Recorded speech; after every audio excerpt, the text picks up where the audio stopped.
உங்களுக்கான இன்றைய வாக்குத்தத்தம்.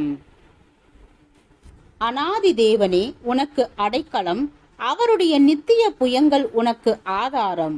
அவர் உனக்கு முன்னின்று சத்துருக்களை துரத்தி அவர்களை அழித்து போடு என்று கட்டளையிடுவார். இஸ்ரவேல் சுகமாய் தனித்து வாசம் பண்ணுவான். யாக்கோபின் ஊற்றானது தானியமும் திராட்ச ரசமும் உள்ள தேசத்திலே இருக்கும். அவருடைய வானமும் பனியை பெய்யும். இஸ்ரவேலே, நீ பாக்கியவான். கர்த்தரால் ரட்சிக்கப்பட்ட ஜனமே, உனக்கு ஒப்பானவன் யார்? உனக்கு சகாயம் செய்யும் கேடகமும் உனக்கு மகிமை பொருந்திய பட்டயமும் அவரே. உன் சத்துருக்கள் உனக்கு இச்சகம் பேசி அடங்குவார்கள். அவர்கள் மேடுகளை மிதிப்பா என்று சொன்னான். உபாகமம் 33வது அதிகாரம் வசனம் 27, 28, 29.